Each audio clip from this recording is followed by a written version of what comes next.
Ok, bueno, ayer modifiqué los horarios de acuerdo a lo que acordamos en clase, entonces le envié un correo y también quedaron alojados en el aula virtual los nuevos días y horarios de clase junto con el link nuevo que este que estamos utilizando ahora.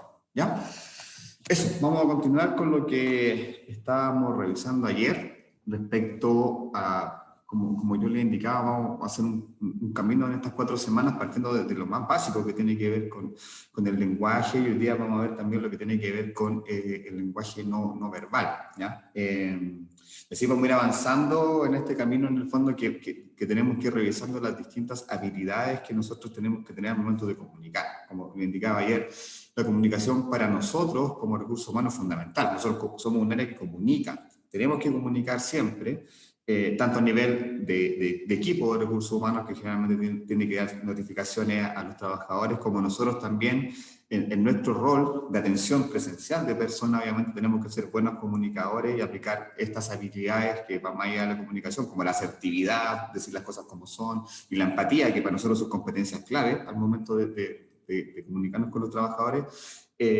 Vamos a ir avanzando en este camino. Así que hoy día vamos a seguir con lo que tiene que ver con el lenguaje verbal, pero también vamos a empezar a ver lo que tiene que ver con el lenguaje no verbal, ¿ya? Y vamos a ver, obviamente, algunas aplicaciones prácticas que para nosotros son súper importantes, ¿ya? Como por ejemplo, una entrevista laboral. Cuando nos toca hacer una entrevista también, más allá de evaluar o de conocer un poco el candidato en su relato, también nosotros nos vamos haciendo una idea del candidato también en función de su postura, de cómo responde, etcétera. Obviamente, para nosotros, o sea, para nuestros procesos de selección, por ejemplo, es fundamental que nosotros identifiquemos ciertas variables y ciertas habilidades blandas también de los candidatos, sobre todo cuando estamos hablando de cargos de jefatura o de gerencia, donde la comunicación es clara. O sea, una persona que, por ejemplo, esté postulando un cargo de jefatura o de gerencia puede ser muy seco en lo que tiene que ver con lo técnico, por ejemplo. ¿Ya? Estamos buscando de repente un gerente de finanzas, el tipo puede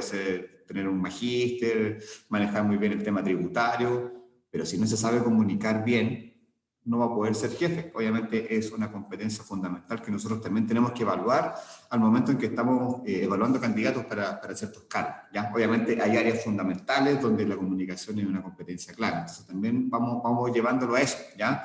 Al ejercicio diario que nosotros vamos a tener que hacer tanto como comunicadores como para también evaluar capacidades comunicativas de los candidatos que nosotros vamos a evaluar cuando nos toque hacer entrevistas, por ejemplo. ¿Ya? Ese es el enfoque que le vamos a ir dando. ¿Ya? Así que vamos a comenzar con la clase de hoy. Vamos a comenzar a compartir la pantalla.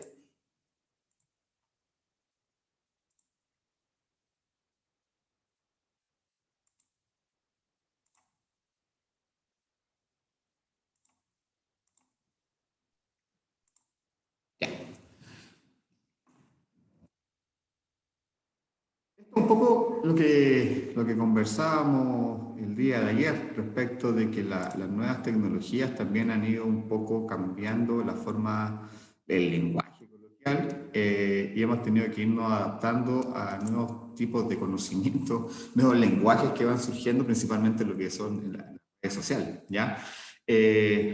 Acá hay algunos mensajes, digamos, que están asociados a principalmente cómo hablamos por WhatsApp, que yo creo que definitivamente el canal que más utilizamos nosotros ahora para comunicarnos para todos, no solo a nivel familiar o con amigos, sino que en el trabajo también es WhatsApp. Entonces, obviamente el WhatsApp ha desarrollado un lenguaje propio, ¿ya? Que no hemos tenido que ir aprendiendo. Entonces, en ese sentido, al ir incluyendo nuevas tecnologías, también hemos tenido que nosotros ir actualizando nuestros conocimientos, ¿cierto? Lo que les comentaba ayer, por ejemplo, son lenguajes nuevos que han partido, por ejemplo, que son los emoticones, que, no sé, hace 5 años atrás una persona se ocupaba muy poco, se ocupaban algunos puntos y no sé, paréntesis en el teclado para identificar algún estado de ánimo, pero ya todas las aplicaciones o todas las redes sociales incluyen emoticones que permiten transmitir ciertos estados de ánimo y que se reflejan y que son interpretados a través de estos emoticones. Así también como ciertas palabras como las que están acá, por ejemplo, que son como abreviaturas de otras palabras o ciertos códigos para no escribir toda la palabra también se han ido incorporando a nuestro lenguaje, ¿ya? Obviamente esto siempre en un campo informal, ¿ya? Y eso hay que tenerlo claro, chicos. Este tipo de lenguaje y esta comunicación se tiene que dar solamente en aspectos o en ambientes informales, ¿ya? No lo tenemos que utilizar en nuestra vida normal, por ejemplo. Acá, si ustedes redactan un correo a un profesor, por ejemplo, obviamente no debiese tener emoticones, tampoco debiese tener abreviaturas, debería ser lo más formal posible. Ahí, más adelante vamos a ver cómo se estructura un correo electrónico, por ejemplo, pero obviamente todos estos aspectos se alojan en lo que tiene que ver con el lenguaje informal, ¿ya? Y que son parte de nuestra comunicación día a día, ¿ya? Esto solamente a modo referencial, para que ustedes tengan alguna referencia, por ejemplo. De acá, un ejemplo de cómo se puede armar una frase solamente con emoticones, ¿ya? Que de alguna forma, bueno, igual tiene un carácter humorístico, pues en el fondo hace referencia a cómo nosotros podemos formar una frase incluyendo solamente emoticones, ¿ya? Por ejemplo, acá a la izquierda de su pantalla aparece él, que aparece una figura masculina, se fue en su casa en, aparece una figura de un auto, hasta su casa, que aparece una forma de casa. Entonces, obviamente también estos emoticones, estas nuevas formas de comunicarnos, también van variando cómo nosotros nos podemos comunicar, no solamente ocupando las palabras, sino que también ocupando imágenes, por ejemplo, que representan y reemplazan muchas veces a una palabra. Así que en ese sentido, lo que nosotros estamos viendo acá es este nuevo lenguaje, o metalenguaje más bien, ya dado que no está ratificado, no son palabras que están reconocidas por la Academia de la Lengua Española, pero que sí nosotros las vamos conociendo y las vamos internalizando y las vamos haciendo parte de nuestro lenguaje informal. Ahora, cuando, por ejemplo, pasamos a lo que tiene que ver con un correo electrónico, por lo general los correos electrónicos se utilizan para temas más formales, ¿ya? De ahí hay que tener una cierta estructura para poder redactar un correo electrónico, ¿ya? Aquí algunas observaciones, ¿ya? Y con respecto a cómo se debe redactar un correo electrónico, que a veces damos por sabido cómo redactar un correo electrónico, pero en realidad estas cosas no se enseñan. Obviamente tenemos que manejar cómo tenemos que redactar un correo electrónico. Entonces, en ese sentido, primero, siempre hay un asunto, ¿cierto? Me pasa que a veces me llegan correos electrónicos que vienen redactados en el asunto, y obviamente eso no corresponde. El asunto hace referencia al tema por el cual yo estoy escribiendo, así que cuando nosotros redactemos un correo, en el asunto, que es como el título del correo finalmente, nosotros tenemos que señalar el motivo por el cual nosotros estamos escribiendo, ¿ya? Por ejemplo, en este caso estamos viendo un ejemplo de una consulta sobre un puesto de trabajo, ¿ya? Entonces, la persona que es el receptor de este correo, al momento de leer el asunto, tiene que identificar de qué se trata, ¿ya? Entonces, aquí es importante, en no más de 4 o 5 palabras, en el fondo, identificar el motivo por el cual yo estoy escribiendo. No es el lugar donde se redacta el correo. Y yo entiendo que muchas personas se pueden confundir, ¿ya? Que al decir asunto, creen que ahí es donde tienen que redactar el asunto del correo, no, pero solamente el título, ¿ya? Después más abajo, si se fijan, siempre tenemos que identificar a la persona a la cual le estamos enviando el correo y obviamente ahí agregarle un estimado, algo que le dé algún tipo de formalidad, ¿ya? No corresponde, y por ejemplo, porque a mí me pasa que me llegan solicitudes de alumnos, por ejemplo, que en vez de poner mi nombre o estimado jefe de carrera ponen profe, 2 puntos. Eso no corresponde a un aspecto formal. Generalmente cuando me llegan correos así, yo los mando de vuelta y pido que me lo vuelvan a redactar, dado que ese correo después se va a ir a otra área, a Secretaría Académica, a la Vicerrectoría Académica, etc. Entonces la idea es que las peticiones en ese sentido siempre sean los más formales. Entonces siempre se parte como una referencia con un estimado, y se coloca el nombre de la persona o simplemente se coloca el nombre de la persona, ¿ya? Sin abreviatura, sin este ejemplo que le llamamos decir profe, sino que idealmente indicando cuál es el nombre de la persona, ¿ya? Después, idealmente siempre hay que saludar. Hay una frase cliché que siempre se parte en los correos, que es Junto con saludar, el motivo de este correo es pero idealmente siempre es bueno partir con un tipo de saludo, ¿ya? No inmediatamente llegar al tema en sí, sino que obviamente por un tema de formalidad y también por un tema digamos, de velar porque la comunicación sea lo más amable posible, siempre tenemos que partir saludando a la persona. Después, indicando cuál es el motivo del correo de manera muy clara, obviamente utilizando un lenguaje que sea pertinente a lo que nosotros vamos a redactar, ¿ya? Entonces acá hay dos ejemplos de correos que efectivamente están muy bien redactados y que queda muy claro cuál es el motivo del correo, ¿ya? Generalmente cuando nosotros recibimos un correo, y eso es súper importante, chicos, también, cuando estemos trabajando, si nosotros recibimos un correo es porque la persona necesita algo, alguna respuesta, alguna información, etcétera. Entonces, no podemos no responder un correo, ¿ya? Pasa mucho en empresas que lamentablemente el área de recursos humanos no responde los correos a los colaboradores. Y obviamente eso genera, una mala evaluación del área, pero también nosotros tenemos que dar la respuesta a los trabajadores. Entonces, en ese sentido, siempre tenemos que velar por responder los correos que nos van a llegar cuando nosotros estemos trabajando. Generalmente son consultas que tienen que ver muchas veces con dinero, obviamente, con beneficios, con algún seguro, y obviamente la persona necesita de orientación. Por eso, vuelvo al tema, nosotros somos un área de mucha comunicación porque también nosotros orientamos a las personas, por ejemplo, cuando quieren inscribir a su hijo como carga familiar, nosotros tenemos que indicarle el paso a paso, por ejemplo, qué es lo que tiene que hacer para poder inscribir a su hijo como carga familiar, ¿ya? Entonces, en ese sentido, nosotros siempre tenemos que responder los correos, ¿ya? Hay una mala práctica que está instaurada en algún área de recursos humanos que no es responder los correos, que solamente atender a la gente presencial. Pero siempre tenemos que tener claridad de que si nos están escribiendo es por algo, porque las personas necesitan información y tenemos que responder, obviamente, en tiempos acotados, ¿ya? La recomendación ahí, chicos, siempre dejar un tiempo destinado solamente a la respuesta de correo, ¿ya? Yo tengo el hábito, por ejemplo, de que llego, lo primero que hago, me siento a ver los correos que me quedan del día anterior y lo empiezo a responder siempre en la mañana. O sea, que no pasen más allá de 24 horas entre que me escriben y yo trato de dar una respuesta, ¿ya? Eso es importante también, en el fondo, mantener la comunicación, ¿ya? Eso, con respecto a lo que tiene que ver La consulta, profe. con el lenguaje en los correos. ¿Sí? ¿Alguien? ¿Camila? Sí, pero por ejemplo, si nosotros vamos a trabajar en diferentes áreas en recursos humanos, si llega un correo y la persona encargada, por ejemplo, no lo atiende, ¿yo puedo igual atenderlo?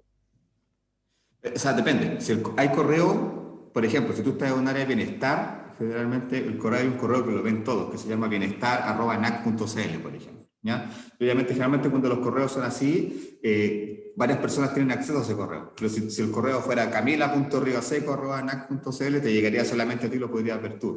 Pero idealmente las áreas de recursos humanos manejamos cuentas que son compartidas, por ejemplo, capacitación, que las tenemos acceso a varias personas. Entonces, idealmente, la idea es que podamos siempre dar respuesta, ¿ya? Ahora, también lo que se puede hacer en ese sentido es lo que yo hago es tener plantillas de correo, y eso es súper fácil. Diseñar las respuestas tipo para las preguntas que son más comunes. Entonces uno, en vez de redactar el correo, que hace, va a hacer esa plantilla, lo copia, la pega, cambia los datos de la persona y se lo envía. Eso también es una buena práctica y te ahorra tiempo, ¿ya? Porque hay consultas que son súper frecuentes, ¿ya?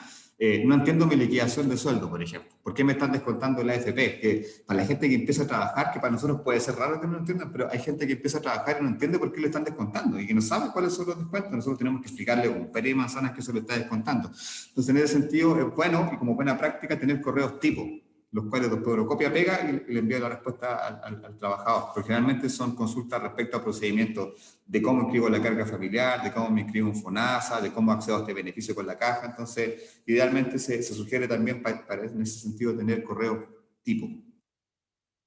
Acá, chicos, volviendo a lo que tiene que ver con el lenguaje, vamos a hacer un ejercicio práctico para ver cómo andamos en ortografía, ¿ya? La idea es que nosotros identifiquemos cuándo tenemos que ocupar ciertas palabras, ¿ya? Porque lo que decíamos ayer, a veces una coma, o en este caso una palabra, que puede tener distintos significados, puede interpretarse de manera distinta, ¿ya? Entonces, por ejemplo, acá tenemos 10 palabras, no sé si las vamos a revisar todas por un tema de tiempo, pero por ejemplo vamos con las primeras. Hay un vaya, hay 3 vallas ahí.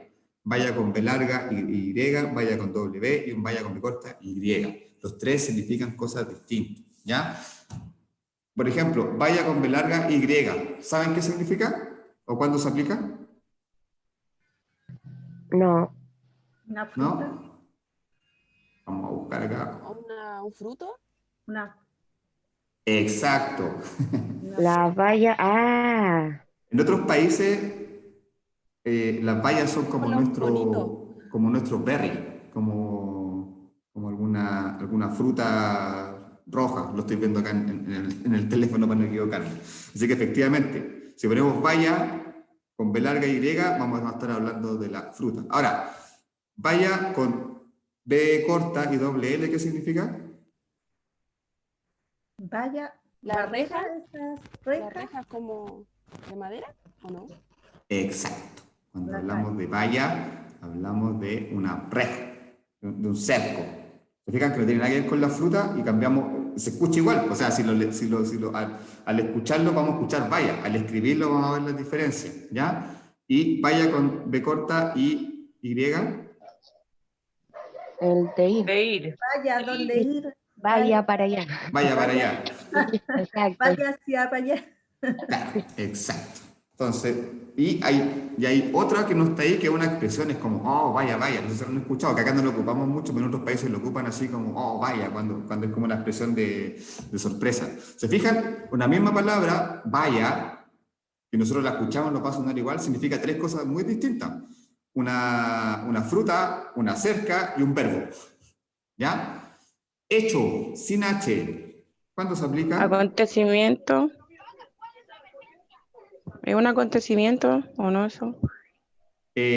Vamos a ver. ¿Con H es con acontecimiento o no?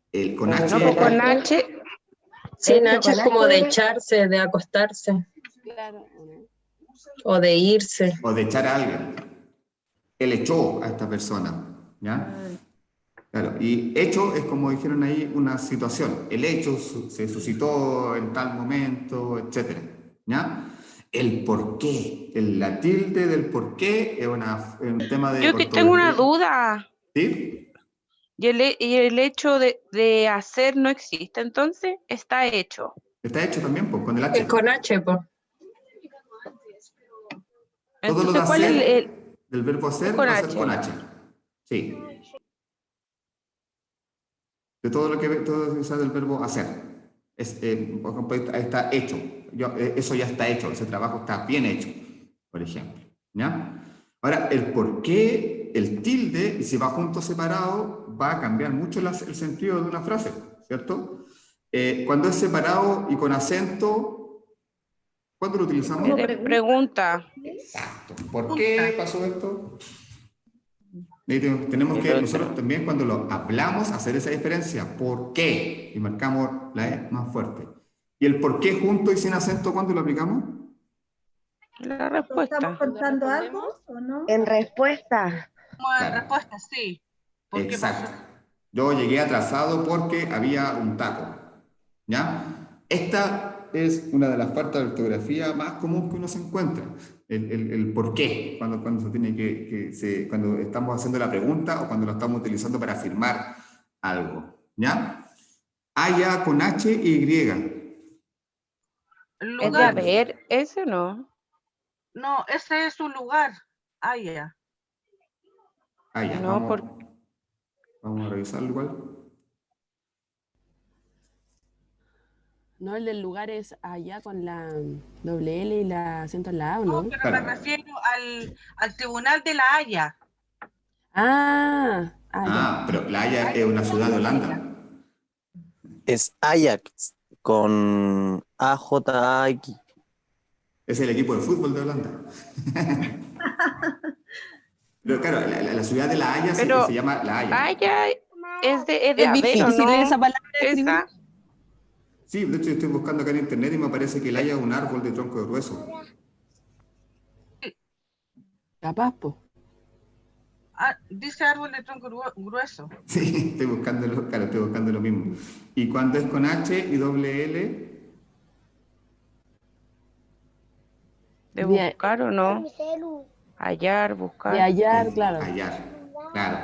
Y efectivamente, allá Allá sin es- H es como, vaya para allá. Sí, Ya, bien. hágase Eso. para allá. O, claro, o como mal dice mucha gente, gánese allá. Gánese, eso. Pero el gánese es una palabra que nosotros no tenemos que ocupar. Se utiliza mucho, a mí me llama la atención porque pasó a ser como parte del lenguaje formal. Mucha gente utiliza el gánese, pero obviamente no tenemos que utilizarlo. ¿Ya? Eso, como ejemplo de algunas palabras que si bien se pueden escuchar igual, significan cosas muy distintas. Ahora, vamos a lo que tiene que ver con los canales. El canal es el medio el cual yo voy a utilizar para comunicarme. ¿Y cuáles son los más comunes? Bueno, la televisión, la radio, las redes sociales y todos los medios digitales que se pueden navegar. Ahora, lo característico de esto es que todos, en la actualidad, todos estos medios de comunicación que antes estaban todos separados, ahora están todos juntos en este aparatito, en el teléfono. Acá en el teléfono nosotros podemos leer el diario, podemos comunicarnos por redes sociales, podemos ver televisión, podemos escuchar radio, finalmente todos los canales de comunicación están alojados en este aparatito, por eso ya pasa a ser tan indispensable para nosotros el teléfono, ¿ya? Porque obviamente nos comunica con todo. Hay distintos canales de comunicación. Ahora vamos a ver una estadística de cómo han ido cambiando. Principalmente, y el más utilizado es la televisión. ¿Ya? Están los diarios, están las revistas, están las radios, pero yo les quiero mostrar esto, que es una evolución de los medios en Chile, en el fondo, como en 10 años, si bien no está tan actualizado, el último del 2017, igual marca una tendencia en cuanto a la utilización de ciertos medios, ¿ya? Esto está basado en un porcentaje de alcance, es decir, en cuánto alcanzan a la población. Entonces, la televisión sigue siendo el medio que más llega a la gente, ¿ya? Sin embargo, igual ha tenido una baja. No es tan significativo, pero finalmente son 3 puntos, de 98.2 a 95.6 en 10 años. ¿Ya? Igual la televisión sigue siendo el más masivo, por donde la mayoría de nosotros nos informamos y también donde la mayoría de las empresas publicitan sus productos. Sigue siendo muy caro el minuto en televisión, ¿ya? Y también depende del horario también el costo. Generalmente el horario de las noticias, entre las 9 y las 10 de la noche, son el minuto más caro para que la televisión ofrezca publicidad. Entonces, si se fijan en el horario de las noticias, generalmente, ¿quiénes son los que publicitan ahí? Los bancos, las financieras, las AFP. ¿Por qué? Porque son las empresas que tienen más recursos, pueden pagar ese minuto que es más caro. Distinto es la empresa o negocios más chicos, por ejemplo, que aparecen quizá a las 10, 11 de la mañana cuando el minuto en televisión es mucho más barato, ¿ya? Pero igual sigue siendo el canal más utilizado. Generalmente casi todos nos informamos por televisión, ¿ya? Pero fíjense en Internet. En el 2007, un 44% de la población tenía acceso a Internet y 10 años después, del 2017, es un 86%, es decir, casi el doble de las personas en 10 años tiene acceso a Internet. Eso tiene que ver con la capacidad de conectarnos a Internet a través de nuestro teléfono. Antiguamente solamente nos conectábamos a través de un computador, a través de una laptop, pero ahora lo hacemos a través del teléfono. Entonces, obviamente, los canales de comunicación en Internet han adquirido una importancia fundamental. Y la radio es de los medios que está en salida, ¿ya? De un 73% bajó un 66%, que si bien no es tanto, pero si lo proyectamos muchos años atrás, por ejemplo, después de la televisión estaba la radio, no estaba Internet ahí entre medio, ¿ya? Pero obviamente la radio se ha ido un poco saliendo de respecto a los medios que son más utilizados, ¿ya? Y los que sí definitivamente están fuera son los diarios, los periódicos en papel. Ya casi muy poca gente compra el periódico en papel. ¿Por qué? Porque tiene la capacidad de ver lo mismo en un canal digital, que partía gratis y por un tema obviamente de sustentabilidad y de medio ambiente, obviamente es mejor consumir un medio digital que consumir un medio en papel, ¿ya? Antiguamente los diarios eran muy utilizados, por ejemplo, para la búsqueda laboral. Uno cuando buscaba trabajo compraba el Mercurio el domingo y ahí salían todos los avisos de trabajo que habían. Ahora ya no existe eso. Uno busca trabajo en la bolsa de trabajo que está en Internet, por ejemplo, ¿ya? O cuando las empresas querían publicitar algo, también publicaban insertos en los diarios, pero eso ya no se hace. ¿Ya? Muy pocas empresas siguen utilizando el diario como un canal de comunicación. ¿Ya? Para vender casas, propiedades. También, pues, antes efectivamente el dinero se utilizaba precisamente para hacer transacciones, ofrecer casas, vender el auto, pero ahora tenemos Yapo, tenemos Mercado Libre, al final todo eso pasó a Internet, entonces ya obviamente ya no son tan utilizados los medios escritos. Profesor, y también algo relevante que el Internet, que lo bueno que tiene es que la noticia tú la puedes ver al instante, o sea, a veces más rápido que la televisión. Entonces, igual tiene una relevancia y que yo creo que a muchas personas, por lo menos a mí, yo cuando quiero enterarme de algo me meto a Internet, lo veo a veces por, no sé, por Facebook mismo. Te lo están ahí informando antes de que la televisión, entonces eso igual es relevante. Claro, eso es súper relevante. Y sale más información. ¿Cómo? Sale más información ya que en la tele emite, o sea, no, ¿cómo era? Evita decir muchas cosas. Como Sí. que oculta información. Sí, creo que claro. Y aparte Adelante. antes uno estudiaba con puros libros, ahora en internet encontráis al tiro para los niños las cosas. Sí, pues uno Uno antes tiene que buscar en los libros. en el Icarito que salía el domingo a la En el tercera, uno Icarito. hacía las tareas. Pero efectivamente, ahora, la inmediatez de los medios, efectivamente, como dice la compañera, es importante. Si yo quiero saber algo, me lo puedo enterar inmediatamente.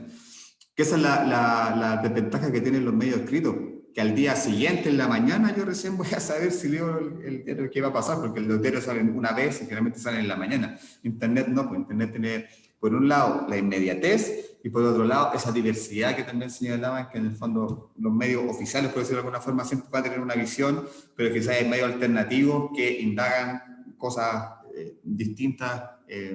Y por ejemplo, acá en Chile hay un medio digital que se llama CIPER, que no sé si lo conocen, que finalmente el que ha terminado haciendo las investigaciones de todos los temas que han tenido que ver, por ejemplo, con el tema de la corrupción tanto de las empresas como en el Congreso. Todos esos temas al final no aparecen de los medios formales, sino que los medios más pequeños, independientes, son los que dan a conocer y dan luces de estas situaciones que a veces los otros medios no los toman, no los consideran. Entonces, efectivamente, Internet también permite esa diversidad de opciones. ¿Ya? Así que en ese sentido lo más probable es que ya Internet, esta evolución de medios finalmente quizás se la vemos en 10 años más, Internet va a estar arriba, va a estar mucho más posicionado que la televisión y que la radio, para allá vamos. Ahora, pensemos en el receptor. Recién estábamos analizando cuáles son los canales más utilizados, pero pensemos en el receptor. El receptor tiene que decodificar el mensaje que recibe. Cuando hablamos de decodificación, hablamos de la percepción, de la interpretación de la persona. O sea, idealmente un mensaje es efectivo en la medida de lo que el emisor transmite, llega y el receptor lo identifica en un 100%, lo entiende de la misma manera. ¿Ya? Ahí hablamos de que el mensaje es efectivo. Si el receptor entiende de manera distinta lo que el emisor informó, es porque tenemos un problema. Puede ser que el mensaje no está claro, puede ser que el canal que elegimos no era el mejor, o definitivamente puede haber un problema en el receptor, ¿ya? Que al momento de internalizar esta información nueva, no la está codificando bien, ¿ya? Entonces, por ejemplo, nosotros tenemos que hablar a un mismo nivel. Entonces, si vamos a hablar a una persona que quizás tiene menos manejo de recursos verbales, por decirlo de alguna forma, y nosotros le hablamos con un lenguaje muy complejo, muy formal y muy estructurado, lo más probable es que la persona, si no entiende lo que nosotros estamos diciendo, no va a entender. A pesar de que nosotros utilicemos un lenguaje muy científico, muy formal, si esa persona no tiene el mismo nivel de manejo del vocabulario, no va a entender nada de lo que estamos diciendo. Entonces, quizás le vamos a tener que explicar en otro lenguaje para que la persona entienda. Ahí está la importancia del lenguaje, ¿ya? Y eso se grafica un poco en esto, ¿ya? Que hace referencia un poco a los caminos que tiene que recorrer un mensaje hasta que llega al receptor, ¿ya? Y ahí encontramos, si se fijan, entre el emisor y el receptor hay una carretera y hay una serie de situaciones que pueden afectar la comunicación, ¿ya? De partida, las percepciones personales, ¿ya? Cada persona es una persona subjetiva, por decirlo de alguna forma, y interpreta las cosas desde su formación, desde su punto de vista. Entonces es importante eso, ¿ya? Considerar las percepciones personales de las personas al momento de comunicarle algo.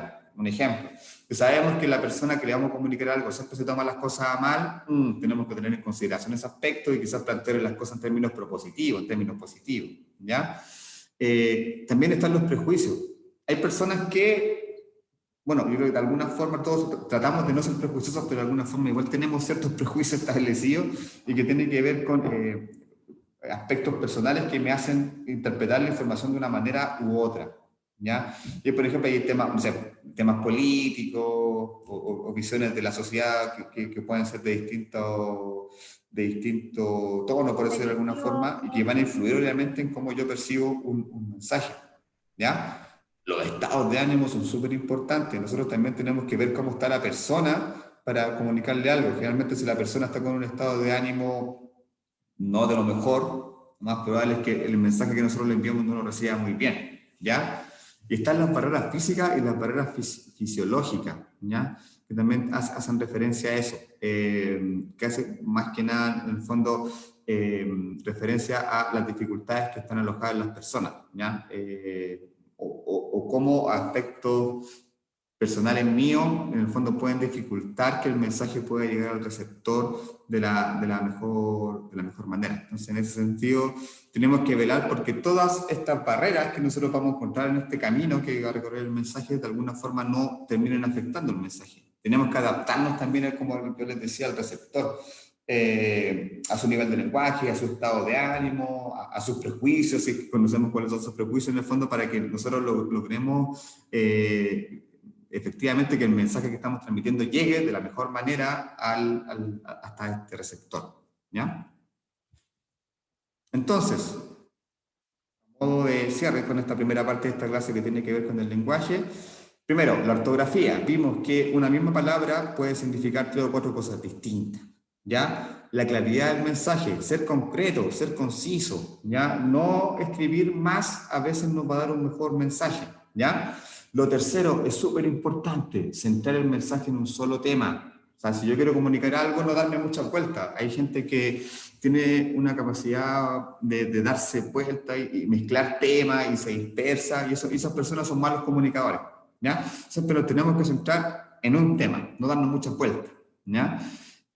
Asegurarnos que el canal usado sea el adecuado, ¿ya? O sea, es decir, yo voy a utilizar un canal que yo sé que voy a llegar a la gente que tengo que llegar en el momento en que tengo que llegar, ¿ya? Y elegir el momento adecuado para llegar a un mensaje.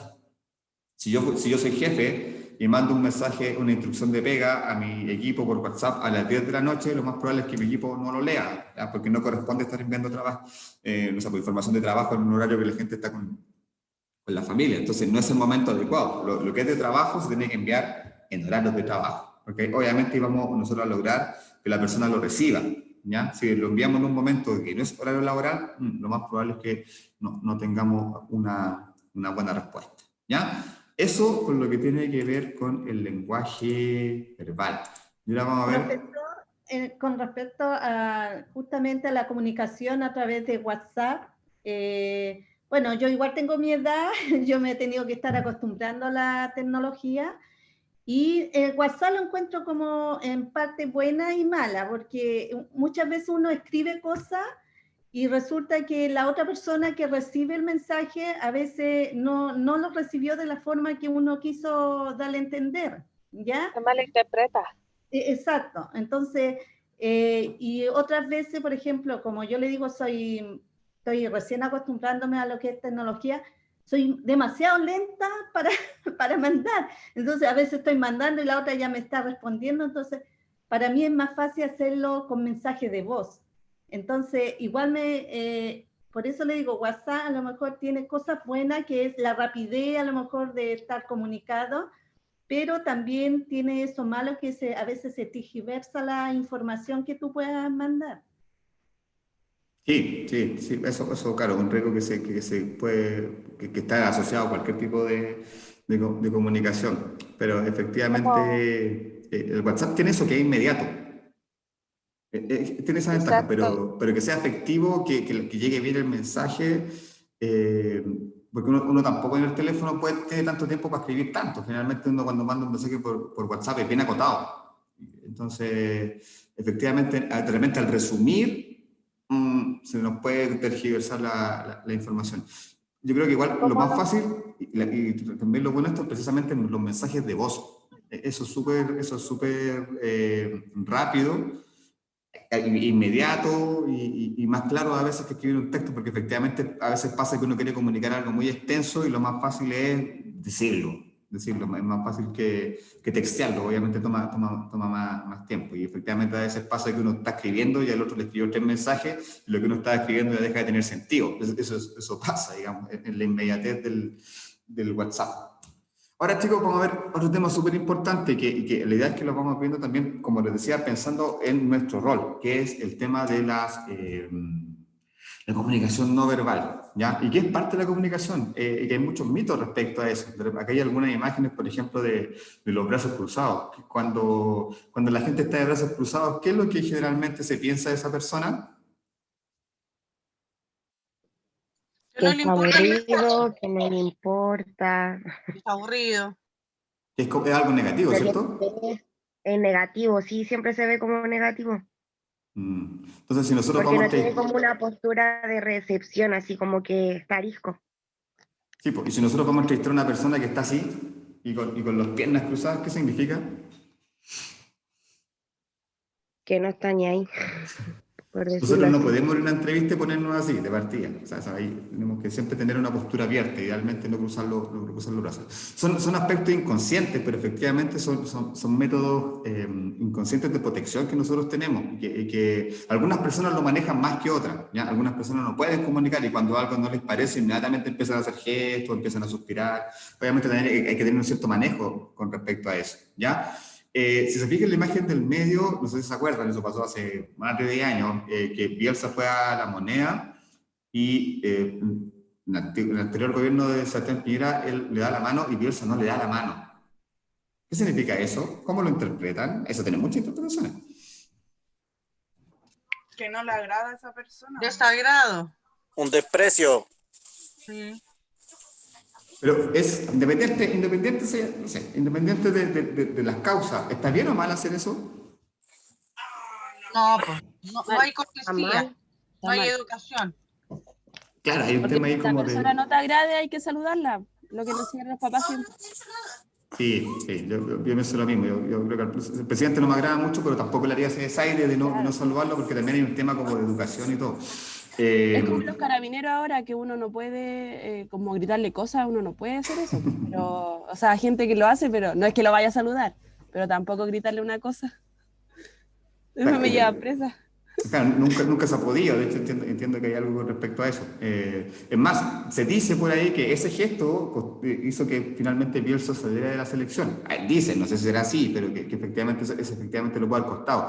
Pero más allá, claro, hay un tema de desagrado, no te doy la mano, contigo no me voy a saludar, no voy a compartir mi mano contigo, pero obviamente hay un tema cultural también, dejar a la persona con la mano estirada, nosotros sabemos que es algo que no se debe hacer, ¿ya?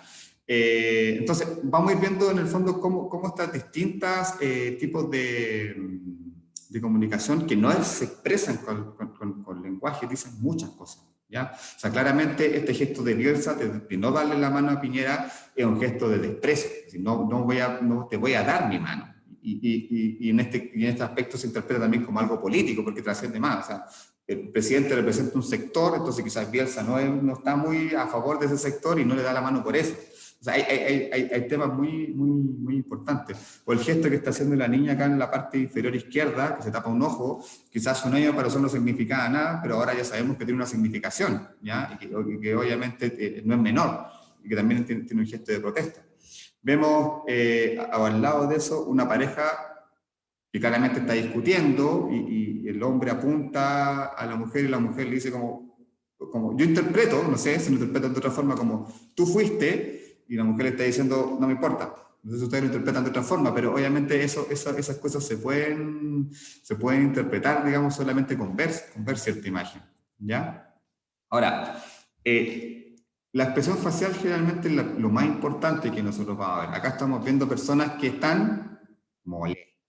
Realmente cuando una persona grita o levanta la voz, o pone estos gestos, claramente, obviamente nosotros nos vamos a dar cuenta que hay una molestia. Ahora, en un ámbito de oficina, en un ámbito laboral, estas cosas no debiesen darse. Independiente de que el jefe esté enojado, esté molesto, no es la forma de expresar a sus trabajadores una molestia, sea gritándole, o sea golpeando la mesa, esas cosas no corresponden. Nosotros como recursos humanos, chicos, tenemos que velar con eso. Nosotros a veces somos un poco el Pepe Grillo, por decirlo de alguna forma, del gerente general, y cuando vemos ciertas cosas que no nos parecen cuando se comunican las cosas, o cuando se hace un llamado de atención, por ejemplo, igual nosotros tenemos que tener la responsabilidad de decir, ojo, eso sí, no es la forma, es parte de nuestro rol. A veces cuesta rebatirle al jefe, sobre todo cuando estamos en una empresa chica, en una empresa más familiar, pero nosotros igual tenemos que velar por eso, chicos, es parte de nuestra responsabilidad. Las comunicaciones tienen que darse en un ambiente formal, respetando siempre a las personas. Ya no se puede, si el jefe está enojado por algo, empezar a pasarse por la oficina gritoneando a todos, eso no corresponde, ¿ya? Ya no pasa muy poco, pasa principalmente en las empresas familiares. Más adelante vamos a ver un ejemplo similar, pero también es parte de nosotros. Ahí nosotros tenemos que siempre levantar la mano cuando veamos que la comunicación no se está dando de la forma en que tiene que ser, ¿ya? Aquí hay algunos ejemplos de comunicación no verbal que se hace con los gestos, ¿ya? Por ejemplo, el número 3 que hace referencia a eso, es como cuando se quiere molestar, eso viene de Estados Unidos, y al hacer esto se asume que es una L de loser, de perdedor, y generalmente lo ocupan los chicos cuando juegan y el otro pierde como para molestarlo, etc. ¿Ya? El número 4, yo pensaba que era como chispear los dedos, que es como apúrate, pero una vez me acuerdo que en una misma clase, no sé si alguien de ustedes tiene referencia a algo japonés, porque de hecho abajo hay una letra, me lo explicaron, pero no me acuerdo qué significaba, no sé si ustedes saben de qué se trata. Pero pues yo lo interpreto como chispeo de dedos, que lo encuentro algo muy, no sé, creo que no corresponde, porque realmente cuando hacen eso es como apúrate, ¿cierto? Eso no corresponde, ¿ya? Y el número 5 es cruzar los dedos, que es como un tema cultural de que cuando quiere que algo pase, uno cruza los dedos o toca madera, que en el fondo hace referencia a un buen deseo de buena suerte, etc. Acá vamos a ver un concepto que se llama la proxemia, que hace referencia a cómo yo ocupo mi espacio y cómo me comparto con el espacio. Si se fijan en la foto que está, la foto número 2, donde está Obama, se fijan en la posición que él está apoyando su cabeza en la pierna muy levantada. Él está haciendo un buen uso del espacio, él ocupa su espacio, ¿ya?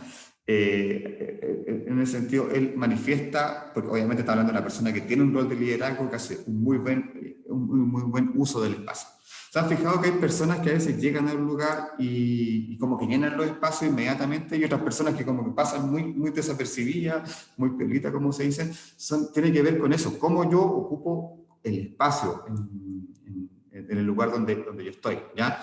Generalmente una persona que se siente segura, que se siente como segura de sí mismo, va a tomar una posición como la de Obama, tranquilo, relajado, echado para atrás, con el pie arriba, porque está tranquilo, en ese sentido se siente seguro. En cambio, si vemos una persona que está en la silla como muy agachado, nosotros vamos a percibir, esta persona no se siente cómoda, no se siente segura, ¿ya? Entonces, la proxemia es eso, la proxemia es la utilización del espacio para comunicarse con los demás. Y hay personas que declaran un espacio personal muy alto y otras personas que tienen un espacio personal muy pequeño. Entonces, ¿se han fijado? Hay personas que cuando te van a decir algo se acercan mucho. Hay personas que no les gusta eso, que tienen un espacio personal muy protegido y que se sienten un poco como que se empiezan a correr cuando le empieza a la otra persona. Entonces, cuando pasa eso, pasa que la persona que llega a hablarte, que empieza a ocupar tu espacio, es una persona que hace como que ocupa muchos espacios, ¿ya? Y la persona que tiene un espacio más limitado le empieza a pasar ese espacio a la otra persona. Entonces, hay también que tener cuidado con eso, hay que limitar siempre los límites personales. Creo que no es necesario acercarse mucho a las personas, siempre hay que tener un poco de respeto con eso, con el espacio personal de las personas, porque a algunas personas les puede molestar, ¿ya? El hecho de tener personas tan cercanas. Ahí vamos a ver un ejemplo después con eso, ¿ya? Entonces, más allá del lenguaje en sí, de las palabras que nosotros vamos a utilizar, hay que tener ciertas noción o cierto manejo de ciertas instancias para poder lograr ser un comunicador efectivo. Primero, volumen de voz, ¿ya? Es un tema que, ojo, no necesariamente se dice que la persona nace con un don del habla o con un don de la palabra, pero no necesariamente así, es algo que se puede entrenar, ¿ya? Nosotros como recursos humanos siempre vamos a tener que estar comunicando, y si ahora quizás ustedes tienen algún tema que les cuesta hablar en público, etcétera, son temas que se pueden ir trabajando. Obviamente, nosotros siempre nos vamos a hablar delante de todos los trabajadores, vamos a tener que darle algún saludo, vamos a tener que entregarle alguna noticia, entonces tenemos que manejar estos aspectos. Primero, el volumen de la voz. Siempre tenemos que tener un volumen de la voz adecuado al público que nosotros estamos teniendo, ¿ya? Si hablamos despacio, en términos de volumen, si hablamos con un tono muy bajo, lo más probable es que no logremos la atención, ¿ya? Algo que se va entrenando, ¿ya? Y obviamente lo podemos ir desarrollando. Segundo, es la entonación. Si yo hablo todo plano, lo más probable es que la persona que me está escuchando no me va a entender. Cuando hablamos de entonación, hablamos de a las cosas que son más importantes, quizás darle un acento distinto para que se entiendan, ¿ya? Cuando estamos relatando una situación, quizás hacerlo de manera amena. Insisto, si hablamos todos de la misma forma, así plano, con el mismo volumen, no se va a entender. La idea es siempre ir haciendo matices, cambios, dependiendo de lo que nosotros queramos comunicar, siempre haciendo énfasis en lo que es más relevante y quizás lo que es menos relevante, no marcando tanto la voz, pero hay que ir, en el fondo, haciendo diferencia entre lo importante y lo que no es tan importante dentro del texto. Lo otro, la pausa al hablar. Siempre, obviamente, manejar las pausas. Cuando queremos cerrar un tema y pasar a otro, tal cual como está en el texto, lo ideal es que nosotros hagamos una pequeña pausa, también nos sirve para tomar aire, respirar y volver con el segundo tema. Entonces, las pausas generalmente las tenemos que utilizar cuando queramos pasar de un tema a otro. Y lo otro que es súper importante y que es algo intrínseco que nosotros tenemos son las muletillas, que son esas palabras que nosotros a veces no queremos mencionar, pero que las vamos mencionando de manera inconsciente. El ya, muchas personas tienen el ya, el ok, como alguna muletilla, y que la idea es que se asocian mucho a lo que tiene que ver con un lenguaje informal, entonces la idea es que no trabajemos tanto con las muletillas. Las muletillas son un tema súper inconsciente, y todos tenemos muletillas, ¿ya? Ok, por ejemplo, a mí me pasa con el ok, cuando digo algo es ok, como buscando la reafirmación de que la persona me entendió. Entonces, obviamente son temas que hay que manejar porque en un aspecto formal no debe pasar, ¿ya? Yo les comentaba ayer que me tocó tomar exámenes de título hace un par de semanas, y los chicos, una de las cosas que más le hacíamos referencia a las muletillas. Terminan una frase, ya, y esas cosas se tienen que ir trabajando, ¿ya? Los sonidos, bueno, la risa y el llanto son aspectos muy, muy extremos, digamos, pero obviamente evitar hacer sonidos, por ejemplo, si alguien te pregunta algo y la pregunta no es tan asertiva, es como, me están preguntando algo que no corresponde. Obviamente esas cosas se tienen que manejar, los sonidos. Idealmente evitar cualquier tipo de sonido distinto. Obviamente se nos puede invalidar un poco como emisor.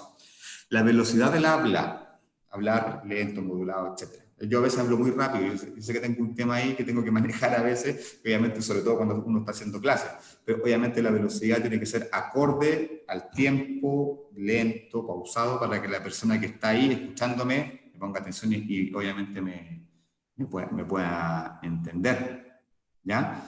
Y bueno, los símbolos en general que se pueden utilizar. Acá hay un par de videos que no los vamos a revisar ahora, la idea es que ustedes los pueden revisar. Por ejemplo, hay uno de Pablo Neruda que tiene una característica muy especial él para hablar, pero básicamente le servía mucho para su profesión, que era ser poeta, ¿ya? Que quizás en otro contexto, si fuera nuestro jefe y nos diera las instrucciones con ese tono, lo más probable es que sería muy latero, muy fome, y lo dejaríamos de poner atención. Pero para lo que él hace, que es la poesía, obviamente ese tono de voz y esa forma de hablar es muy pertinente, y por algo, bueno, menor premio no el de poesía, porque obviamente tenía ese don de la palabra y ese don de recitar también muy, muy bien, ¿ya? Entonces, en ese sentido, vean estos par de videos que están ahí, porque en el fondo hacen referencia a eso, a los aspectos que van más allá del lenguaje, de las palabras en sí, ¿ya? Profesor, entonces, ¿y qué pasa, por ejemplo, cuando, bueno, uno tiene que comunicar o exponer y todo, y la persona, ¿cómo se trabaja el asunto de cuando tú tienes problemas para pronunciar algunas palabras? Porque a mí me pasa, yo tengo problemas de pronunciación con algunas palabras, y eso es lo que a veces te limita o te da miedo hablar en público, porque puedes pronunciar alguna palabra mal o cosas así. ¿Cómo se trabaja eso? ¿Cómo se hace para poder no sentir ese miedo o esa vergüenza que te da el hecho de que tú pronuncies mal? A ver, difícil pregunta, sería un tema es un tema, a ver, subjetivo, pero en el fondo, ¿qué es lo que yo hago? A mí igual me pasa a veces, sobre todo, por ejemplo, no sé, uno quiere decir palabras muy complejas como, no sé, visibilidad, por dar un ejemplo. Entonces, uno lo dice rápido y más visibilidad, no se va a entender. ¿Qué es lo que hago yo? Si sé que hay alguna palabra compleja, trato de pensar una palabra distinta que sea más fácil de entender. Evito esas palabras complejas cuando voy a comunicar algo. Por lo general, esa es como la recomendación.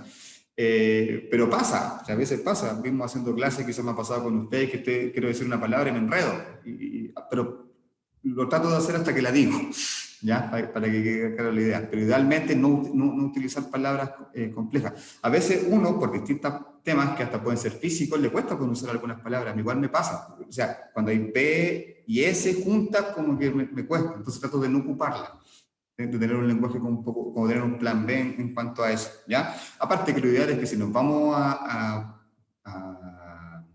tener que hablar frente a un público, lo ideal es siempre tener el discurso preparado, quizás no memorizado, quizás no escrito, pero de alguna forma más o menos delineado por donde uno va a hablar, digamos. Entonces, mi recomendación es omitir las palabras complejas y reemplazarlas con palabras más simples, ¿ya?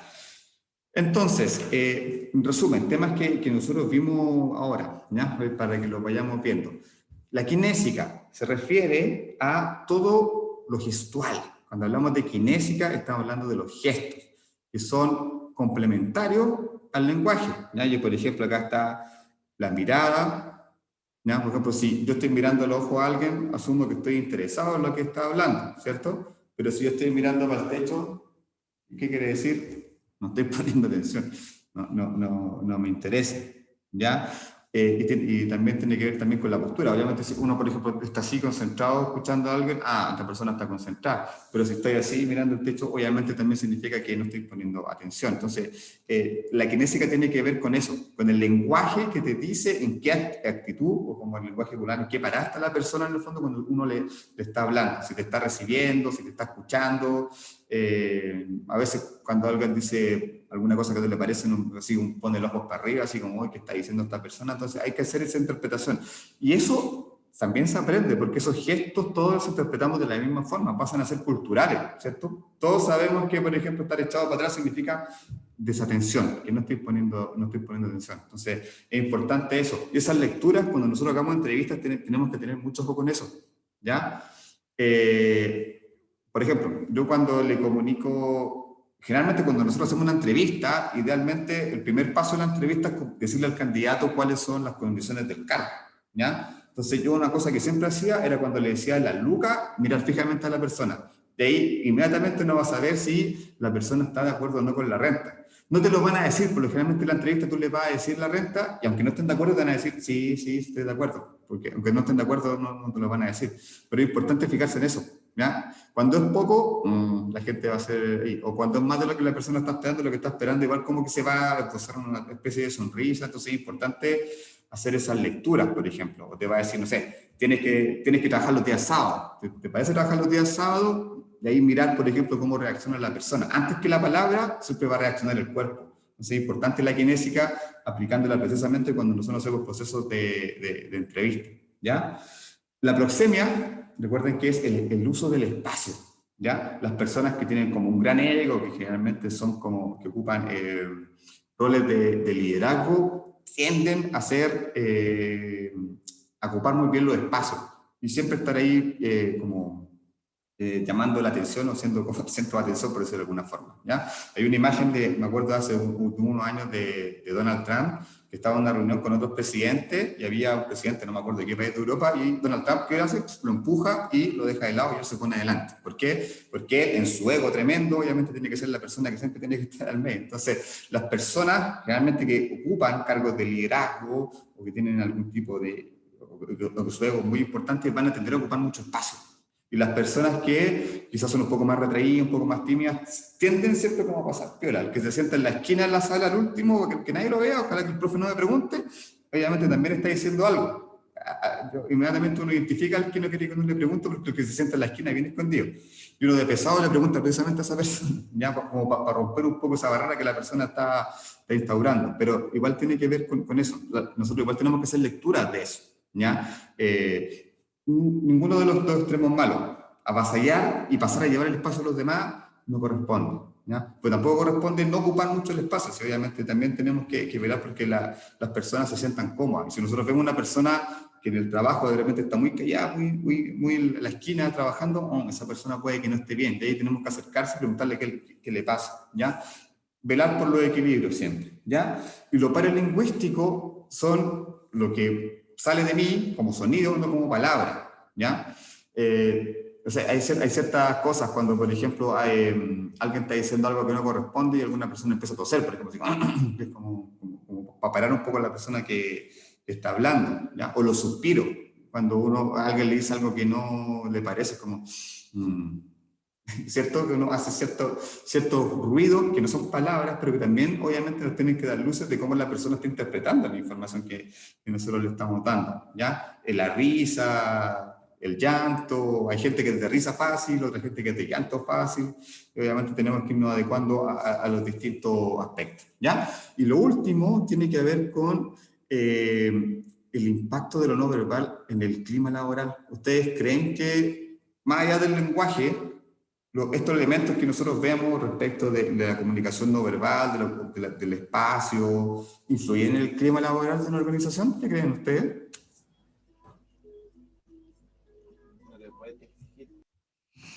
¿O no es relevante? ¿Es solamente importante la comunicación verbal, lingüística en el grupo de trabajo?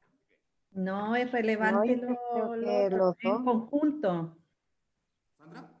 Igual afecta el clima laboral, yo creo. Obviamente.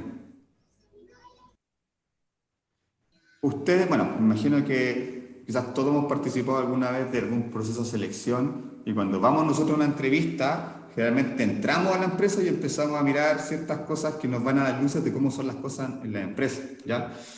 Por lo menos para mí es importante a veces más que la luz al clima. Entonces, bueno, yo generalmente estoy evaluando el clima. Entonces, cuando uno ingresa a una empresa, por ejemplo, donde están todos calladitos trabajando y nadie habla con otra persona, es como, aquí el clima es como, parece bien recto, bien estructurado. Obviamente uno hace esa lectura de cómo las personas se comunican, ¿ya? Y generalmente en esos espacios pasa que las personas están muy limitadas, hablan lo justo y necesario, están enfocados 100% en su tarea. Eso no es malo, pero te habla de un clima más rígido, más estructurado, más formal, quizás, donde las personas no tienen tanto vínculo unas con otras. Pero sin embargo, quizás uno va a otra empresa y ve que el clima es completamente distinto, ¿ya? Hay comunicación entre las personas, hay colores, no todos están 100% metidos en su tarea, etcétera, ¿ya? Y es impresionante cómo esto va cambiando de un área a otra, ¿ya? Le aseguro que el área de recursos humanos, ustedes no van a ver a nadie trabajando 100% filo sin conversar. El área de recursos humanos, por lo generalmente, son las áreas más sociables, ¿ya? Y siempre hay mucha conversación, siempre hay música, o sea, y no conversación en términos de sacar la vuelta, sino que en el fondo hay comunicación, hay como vínculo entre las personas. Pero si ustedes entran en un área contable, por ejemplo, les aseguro que el clima va a ser muy distinto, porque los contadores son como, ¡pum!, ahí trabajando, los números, la planilla, sacando cálculos, y no conversan lo justo y necesario con el compañero. Con los TI, con los de tecnología, pasa lo mismo, digamos. Generalmente están ahí trabajando en su ambiente, y es muy distinto a lo que puede darse, por ejemplo, en un área de marketing, donde hay gente que, no sé, diseñadores, publicistas, que obviamente el perfil laboral es distinto y hace que el clima en esa área sea distinta. Entonces, efectivamente, la comunicación no verbal afecta al clima. Incluso más allá de eso, los espacios, la infraestructura también influyen en eso. Obviamente, trabajar en un espacio iluminado, bonito, con plantas, es muy distinto trabajar en un espacio oscuro, sin luz, con colores opacos, etcétera. Eso igual es importante. Y nosotros tenemos que velar porque el clima, que en gran parte es influido por la comunicación no verbal y por todas estas cosas que no hablan, no solamente las personas, sino que también la infraestructura, sea lo más agradable para que el trabajador pueda desempeñar sus labores. Así que efectivamente la comunicación no verbal influye, ¿ya? Influye mucho en el clima laboral, ¿ya? Está además de decir que la comunicación verbal sí, ¿ya? Hay ciertas, por ejemplo, pensando en este mismo ejemplo de una empresa familiar, le aseguro que en cualquier empresa familiar pequeña, donde tenga esa cultura como de empresa familiar, el jefe va a ser el don, o la doña, don Juan o doña Juanita, y siempre le van a decir don y doña. Generalmente me pasa cuando yo voy a una empresa y me dicen, ya, le voy a presentar a don, Eso te habla que la cultura quizás es más tradicional, por decirlo de alguna forma. Cuando a la jefe se le dice el don o doña, realmente es porque esa persona tiene un tipo de liderazgo más bien autoritario, por decirlo de alguna forma, ¿ya? Y no es lo que va en los tiempos de ahora. Ahora estamos buscando líderes transformadores, líderes inspiradores, no el líder controlador que te está controlando el horario, sino que el líder que te está inspirando, que te está motivando que tú hagas un buen trabajo. Entonces, esas cosas, los tipos de liderazgo fácilmente tú los puedes identificar en la empresa con el lenguaje, verbal o no verbal, ¿ya? Si están todos trabajando calladito y como que conversar con el compañero está casi entrenado por ley, es porque seguramente estamos en una cultura muy autoritaria, muy rígida, donde el único enfoque de la empresa es la producción, pero obviamente velar porque los equipos se comuniquen es importante. O sea, estamos con nuestros compañeros de trabajo todos los días, 9 horas, incluso en muchos casos lo vemos más que en nuestra familia, ¿cierto? Entonces, en ese sentido, es importante velar porque también en los equipos de trabajo haya buena comunicación, sea verbal, sea no verbal. Esto es un poco lo que les estaba comentando recién. No sé si han visto esta película, El diablo se viste a la moda, que caracteriza muy bien a digamos, como un líder autoritario y agresivo. Y eso se fija, por ejemplo, aquí en estas fotos que están acá, de la forma como ella transmitía la información, cómo bajaba la información, cómo hacía la retroalimentación, que en realidad era bastante dura. Eso, por ejemplo, es típico de un liderazgo autoritario, ¿ya? Que el liderazgo que por lo menos a nosotros en recursos humanos no nos gusta, ¿ya? Porque obviamente tenemos que fomentar que, como les decía, el líder sea un comunicador que inspire. O sea, que nosotros veamos a nuestro jefe, queremos ser como él. No todo lo contrario, que vemos al jefe y nos vamos a esconder para que no nos rete, no nos pida algo. No, tiene que ser todo lo contrario, tiene que ser un líder inspirador, un líder transformador, un líder que te diga cómo hacer las cosas. No que aparezca solamente llamarte la atención cuando llegaste tarde o no hiciste algo, ¿ya?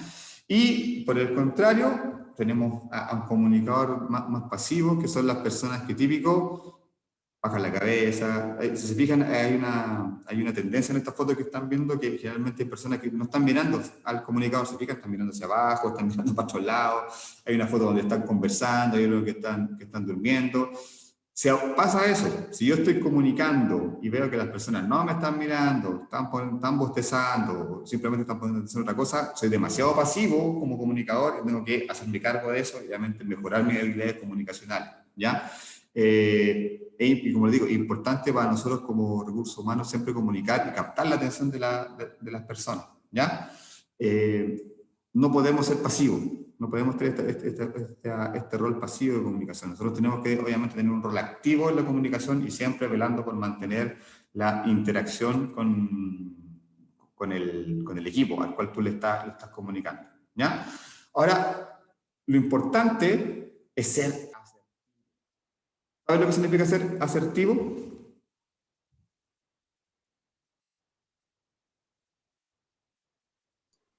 Hablar en el momento justo, estar pendiente también de la comunicación no verbal. Preciso. Exactamente, decir lo que tienes que decir en el momento en que lo tienes que decir. ¿Alguien más estaba hablando, parece? Decir la palabra exacta. Exacto, decir la palabra exacta. Y eso es muy difícil, ¿ya? Y aquí hay un tema que es fundamental. Si nosotros queremos ser asertivos, siempre tenemos que evitar los juicios de valor, ¿ya? Cuando hablamos de juicios de valor, por ejemplo, atribuirle ciertas características a una persona. Es que tú soy flojo, o tú, no sé, esas cosas no se pueden hacer. Independiente de que nosotros veamos que, por ejemplo, la persona quizás no trabaja bien, no le podemos decir que es flojo. Le podemos decir que la calidad de su trabajo no es lo que nosotros estamos esperando. ¿Es distinto? ¿O no? ¿Se fijan que es distinto? Entonces, de eso se trata la asertividad. Un error muy común que cometen los jefes es precisamente hacer juicios de valor. Es que tú no haces nada. Es un juicio de valor. Eso no se puede hacer. O sea, tú no cumples los objetivos que nosotros te estamos planteando. Y la idea obviamente no es solamente el reto, sino que también, o la llamada de atención, sino que también es cómo lo solucionamos. Obviamente eso es parte de la asertividad. Ya, tenemos este problema, ok, lo identificaste bien, ¿cómo lo solucionamos? Pero acá es súper importante como trabajadores y sobre todo como recursos humanos, evitar hacer juicios de valor. No, es que él no hace nada, o él no sabe hacer nada, o no, el jefe no tiene idea, no cacha nada el jefe. Esas cosas obviamente no corresponden, ¿ya? O sea, al jefe le faltan algunas habilidades que tiene que trabajar, pero obviamente la asertividad es no hacer juicios de valor. Tú le haces juicio de valor a un trabajador, lo vas a perder, seguramente, porque eso no corresponde. Entonces, obviamente hay que argumentar, evidentemente hay que tener datos. A nosotros nos va a tocar muchas veces comunicar cosas incómodas, ¿ya? Amonestar a un trabajador, por ejemplo, porque cometió una falta, ¿ya? O está teniendo un problema de desempeño. Nosotros, ¿cómo tenemos que hablar con ese trabajador? Siempre con datos. Obviamente no podemos decirle a alguien que yo creo que tú eres flojo, yo creo que tú estás llegando tarde, no. O sea, mira, acá tengo tu evaluación de desempeño y efectivamente no cumpliste los objetivos del año. ¿Cómo lo solucionamos? ¿Ya? Ese es el rol de nosotros, ¿ya? Siempre tenemos que comunicarnos. Por una parte nos va a tocar comunicar cosas buenas. Es súper rico cuando uno le comunica a alguien que quedó trabajando, que quedó seleccionado, que parte el lunes, y la persona se alegre, te da las gracias por teléfono, eso es como satisfactorio, pero también nos van a tocar cosas feas, ¿ya? Que como decía, es sancionar, es amonestar, es despedir, ¿ya? Y muchas veces las personas cuando tú lo estás desvinculando te preguntan, ¿pero por qué?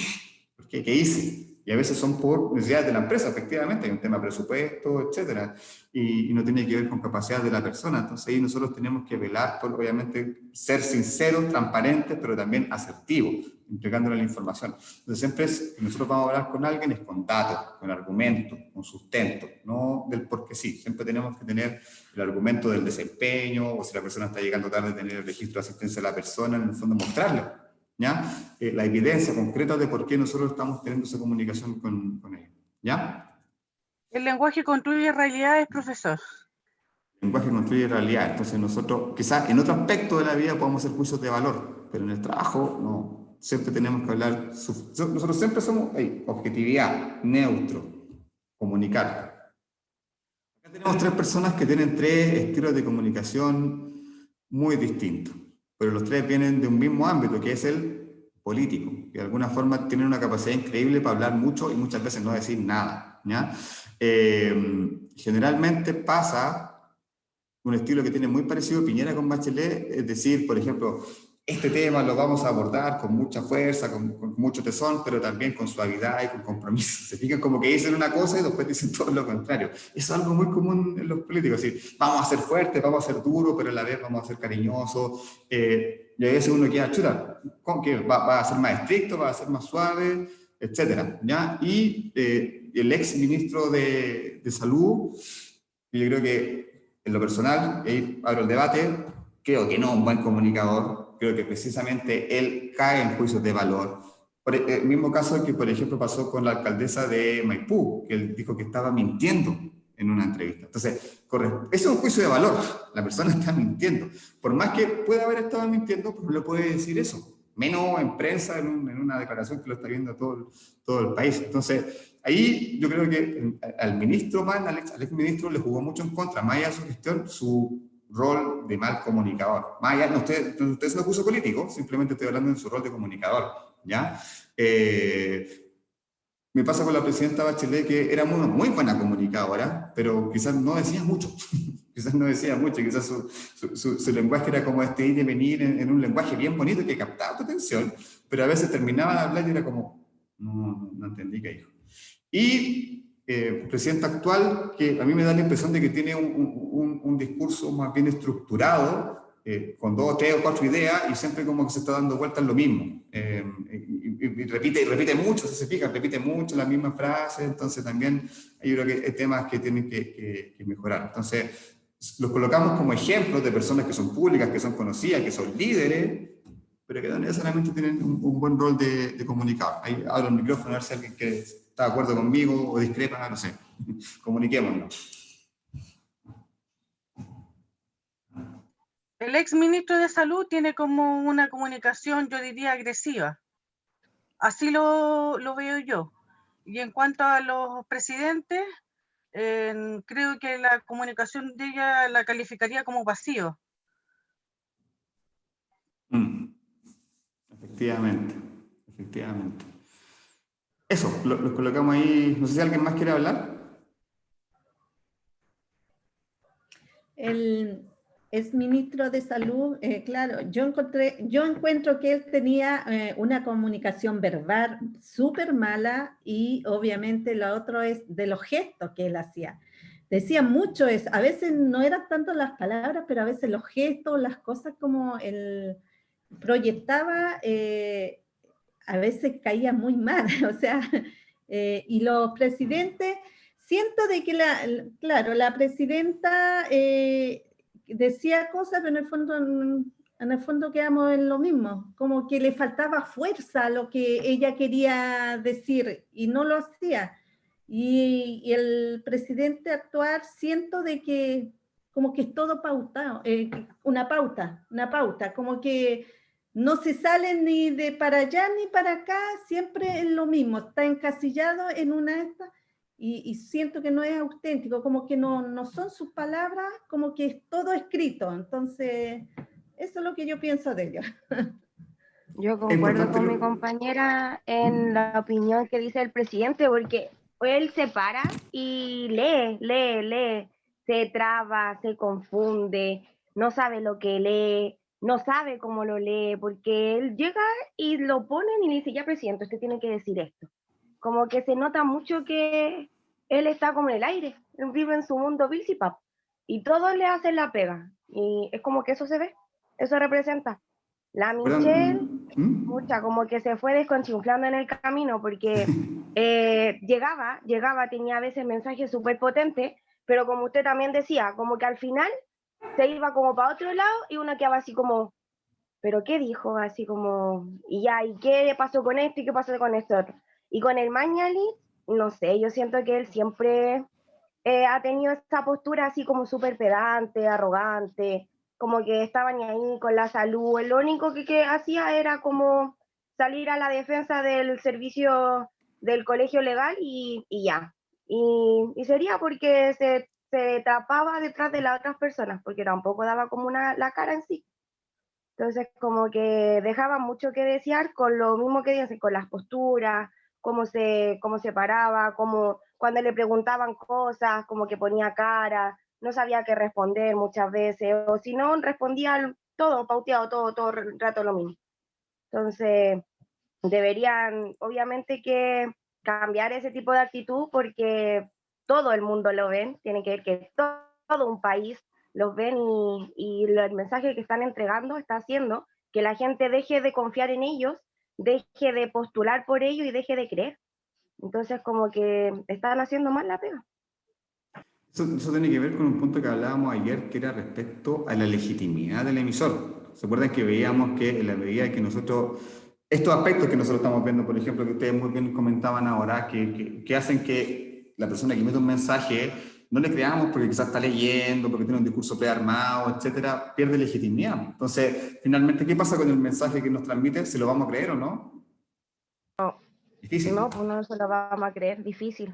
Efectivamente, entonces hay que tener ojo precisamente sí, con eso. Quieren siempre con el mismo tuyo, por decirlo de alguna manera, siempre con el mismo discurso y tampoco hay como una diferencia porque no lo dicen como con la convicción, sino que lo dicen como para tranquilizarte más que nada. Como ya tranquilo, va a venir la solución. Claro, entonces, uno, ¿qué va a pasar? No lo va a creer. Entonces, claro, ahí el emisor pasa a perder legitimidad.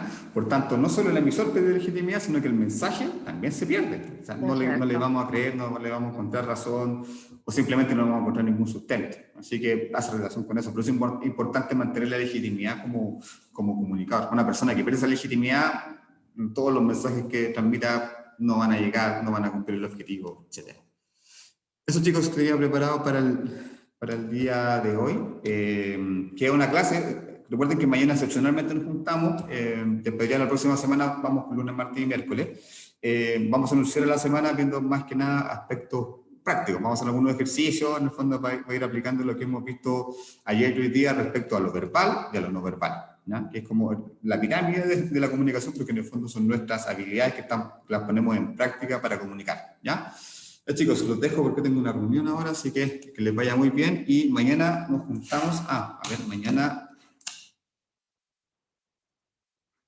Mañana a las 12.